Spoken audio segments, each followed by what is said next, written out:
as I said, there's plenty of work to be done.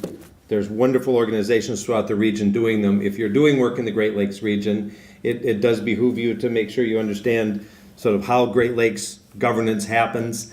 I've often said Great Lakes governance, we really govern the Great Lakes as a region through relationships. Yes, there's policies, yes, there's practice, but it's really around relationships and the durability of these relationships that start to matter so much that will really transform and drive this region, and the strength of those relationships as we move ahead. And we can have some conversation around that as we move on through, both the specific sets of practices that we're looking to understand and unpack and change as we needed to, but really the continuing set of relationships that help guide and drive and our region and the innovation that we're so desperate for. Next we have David Lynch, Daniel Lynch, I'm sorry, Daniel. Dan, yeah, that's right. Dr. Lynch comes to us from Halifax, Nova Scotia, so we've just extended the reach of the Great Lakes region a little farther. I always think of the Great Lakes region from Duluth all the way to the Gaspé. Quebec is such a profound piece of this region. Everything that we do throughout the whole Great Lakes ultimately ends up in the St. Lawrence system all the way down through, which is so vital for Quebec, and then out into the Gulf. And now we're just turning the corner and going around a little bit over all the way to Halifax.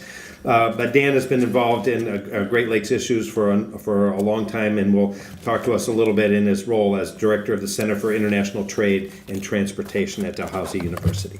Thank you. Thank you. So, I'm a supply chain professor, and I run the Center for International Trade and Transportation in Halifax, and I'm going to take a lead from some of our speakers earlier and tell you a little personal story, but first, I have to not thank you. I'm trying to decide, with that analogy, am I a fruit or a nut? So I'm sitting there thinking about, hey, and what am I supposed to talk to you about? And according to President Simon, I'm used to this too. I tell my students I grade by rows, so I can only see a few A students. And if you guys could make me feel comfortable, because usually this time in the morning I'd be teaching a class, if you could pull out your notebooks and start to update your Facebook, I'd feel at home. Okay? So, I'm sitting here this morning thinking 3 years ago, this is synergetic transformation, okay? And your other analogy was you're border blind. I'm actually blind, so.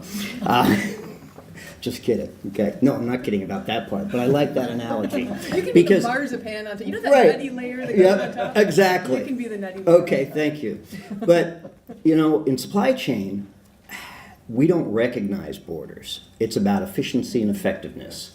And what I like is that 3 years ago, well, I kind of back up because it probably doesn't make sense unless I tell you this story. So I was at Michigan State supply chain for like 8 years.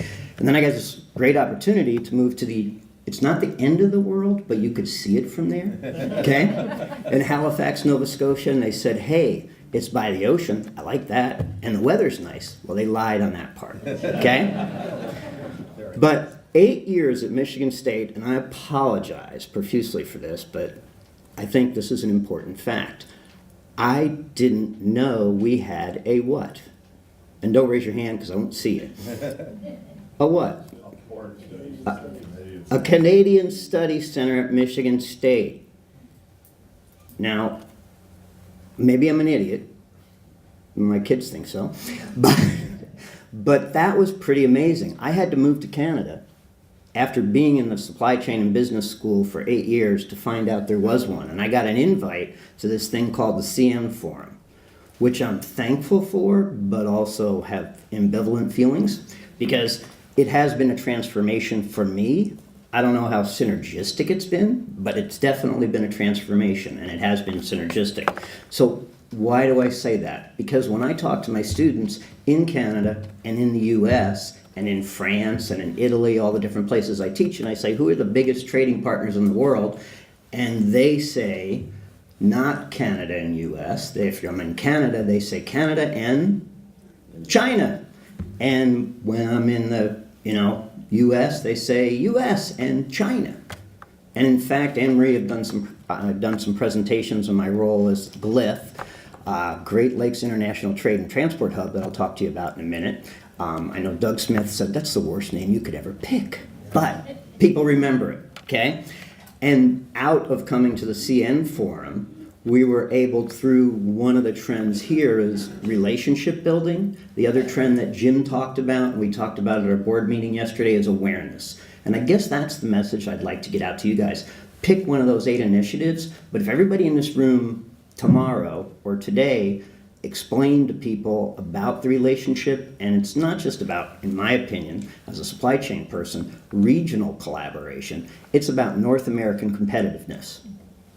If you look at, we talk about the border states, and I was just up in Vermont, nice town, Burlington, helping the Eastern Border Transportation Coalition kind of define their strategy, and one of the main initiatives they came up was education.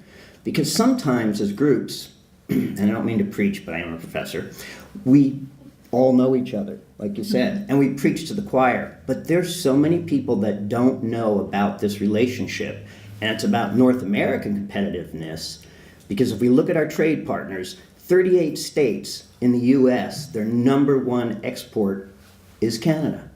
There's $1.6 billion worth of trade that goes across the border every day. Depending on who you believe, 300 to 400,000 people cross the border every day. I overheard one of my kids on the phone the other day, and they said, "Where does your dad live?"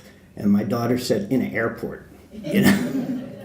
Because a lot of this relationships coming to CN turned out to work with Anne Marie and the center, and it has been amazing. And I'd like to say Roy, Jim, all the folks I've met through this have been amazing. And if I use a lot of names, I'm going to forget a lot of people. But the energy, the timing for what's going on in terms of understanding North American competitiveness, Canada, US, and I hate to say it, Mexico is pretty important to that North American competitiveness too.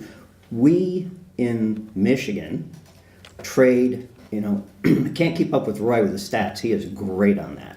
But if you look at the percentage increase from 2009 to 2012, I think is the latest data I've got, we're talking about an increase of 60% in exports from Michigan to Canada and an increase of 75% in imports.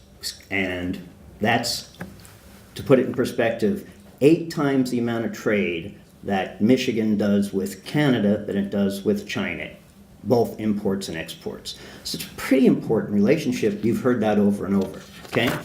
So one other thing I'd like to tell you about is GLIF.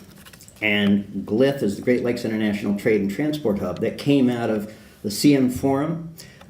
Then we had a meeting up in Halifax, and I said, wow.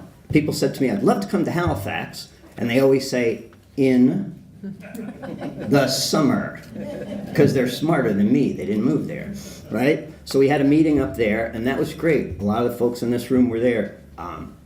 Dave Hollister, Dave Close, Anne Marie, and those folks were instrumental in creating this group, because we said to people, we don't want you to leave this room with great ideas. We actually want you to do something. And that's what I'd also task you with, okay? Do something to make awareness, to educate people. And so I'm not going to bore you with all the different initiatives and things, but we followed that up with a meeting that the governor spoke at about maybe 2 years ago. And we've got MEDC doing great things with Peter Annister and the Strategic Logistics Plan. So I just think if we keep working together, and the number one thing is if we can raise awareness about this trade relationship, if we could be border blind, it would be great. So thank you very much.